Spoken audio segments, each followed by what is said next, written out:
News 18 के viewers को जुले और नमस्कार। आज इमरजेंसी ऑपरेशन सेंटर यूटी में स्थापित किया, इसका जो इनॉग्रेशन किया एलजी के हाथों, तो इसके बारे में डिटेल से हम जानेंगे डिविजनल कमिश्नर सौगत बिशर सर से। सर, इसके बारे में बताएं जो एलजी यूनियन टेरिटरी बनने के बाद लद्दाख के जो डिजास्टर सिचुएशंस को हैंडल करने के लिए जो सेंट्रलाइज्ड कमांड सेंटर है, जहां पर स्टेट इंसिडेंट कमांडर बैठता है और बाकी की सारी टीम होती है, वो बनाने की जरूरत थी।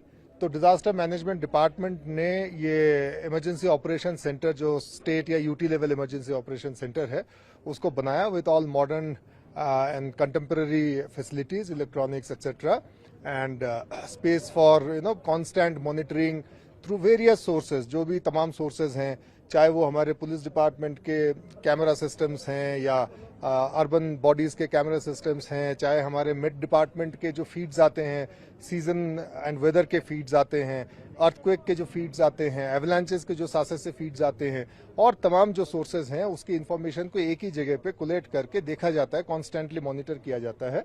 और किसी तरह का डिजास्टर, कोई एक्सीडेंट, कोई अनटूवर्ड इंसिडेंट अगर होता है तो यहाँ से कमांड्स जनरेट होते हैं और डिप्टी कमिश्नर्स जो कि डिस्ट्रिक्ट्स के अंदर डिजास्टर मैनेजमेंट अथॉरिटी के चेयरमैन होते हैं, उन लोगों के साथ राब्ता करके या जो कंसर्न डिपार्टमेंट्स हैं उनके साथ राब्ता करके डिजास्टर की मिटिगेशन को किया जाता है और उसके बाद उसकी क्लोजिंग रिपोर्ट्स बनाई जाती है। उसके अलावा this will be A hub for जो यूटी लेवल स्टोरेज फैसिलिटी है, इक्विपमेंट्स, रेस्क्यू इक्विपमेंट्स, उस तरह की चीजों का। और इसमें इंसिडेंट कमांडर जब डिजास्टर होगा तब ये 24 घंटे चलता रहेगा और यहीं पर से सारी चीजें ऑपरेट होती रहेंगी।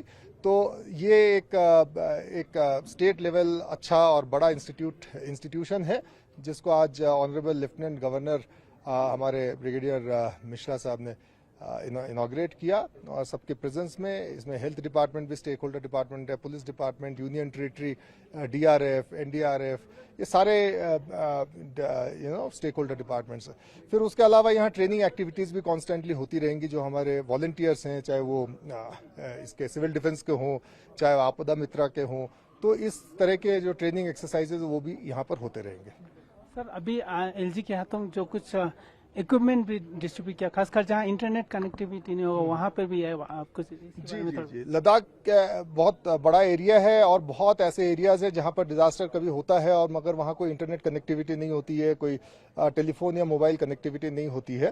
तो डिजास्टर मैनेजमेंट डिपार्टमेंट ने क्विक डिप्लॉयबल एंटेनास जो है प्रोक्योर किए हैं, जिसको कि किसी भी लोकेशन पे ले जाया जा सकता है एक गाड़ी में रख के, और वहां पर आधे घंटे के अंदर उसको सेटअप करके सैटेलाइट कनेक्टिविटी से internet connectivity, high speed internet connectivity हम मुहैया कर सकते हैं। और उससे क्या होता है, जब भी कोई रिलीफ एंड रेस्क्यू ऑपरेशन होता है, उससे जो हमारे वर्कर्स होते हैं, वॉलंटियर्स होते हैं, डिपार्टमेंटल ऑफिसर्स होते हैं, पुलिस होती है, यूटीडीआरएफ होती है या एनडीआरएफ होती है, वो कॉन्स्टेंटली हेडक्वार्टर के साथ किसी और जरूरियात के लिए या जो भी सिचुएशन रिपोर्ट के लिए कम्युनिकेट कर सकती है। तो इसीलिए जो ये QDAs हैं काफ़ी एक्सपेंसिव इक्विपमेंट्स हैं और ये सैटेलाइट के साथ डायरेक्टली लिंक हो जाते हैं आधे घंटे के अंदर। उस तरह के हमने प्रोक्योर किए हैं। दोनों डिप्टी कमिश्नर्स, डिस्ट्रिक्ट मजिस्ट्रेट्स को एक एक दिए गए हैं जिससे कि वो इमीडिएटली रिस्पॉन्ड कर पाएं अपने जगह, और हमारे पास स्टॉक में भी रखे जाएंगे, जिसको कहीं भी डिप्लॉय करना होगा तो वो हम कर पाएंगे। उसके अलावा भी आज ऑनरेबल एलजी साहब के हाथों जो है मेडिकल रेस्क्यू इक्विपमेंट्स जो बहुत इंपॉर्टेंट है, खास करके AEDs जो होते हैं, डिफिब्रिलेटर्स हैं, पोर्टेबल वेंटिलेटर्स हैं, एक्सट्रिकेशन किट्स हैं, बहुत हाई एंड और सोफिस्टिकेटेड और एक्सपेंसिव इक्विपमेंट्स हैं, उसको हम लोगों ने ऑनरेबल एलजी साहब के हाथों से डिस्ट्रीब्यूट किया है हमारे डायरेक्टर हेल्थ के प्रेजेंस में, और हमारे जो कई BMOs आए थे उसको रिसीव करने के लिए, और वो लद्दाख में पूरा फैला के, जिससे कि कहीं पर भी कोई ऐसा मेडिकल इंसिडेंट हो जैसा हार्ट अटैक, कार्डियक अरेस्ट, इस तरह की चीज हो, वहां पर इमीडिएटली लेस टाइम के अंदर उस चीज को इस्तेमाल करके किसी की जान बचाई जा सके। वो इवन हमारे जो कुशक बकुला रिनपोचे एयरपोर्ट है उसके अंदर भी एक AED रखा जाएगा, और तमाम लोकेशंस में हर ब्लॉक के अंदर एक दो रखा जा रहा है। सर, आखिर में अगर कहीं दूर दराज इलाके में कोई आफत आ गया, कोई फ्लड आ गया, तो आपके सेंटर तक कैसे पहुंचेंगे? हमारे सेंटर तक पहुंचने के जरिए 2 नंबर हैं, 112-1070। ये सारे नंबर्स जो हैं PCR में और SEOC में, EOC में लैंड करते हैं और वहां से वो टेकअप हो जाते हैं। अगर कोई और जरिया कम्युनिकेशन का ना हो तो, अगर कोई दूसरा जरिया है वो तो है ही है।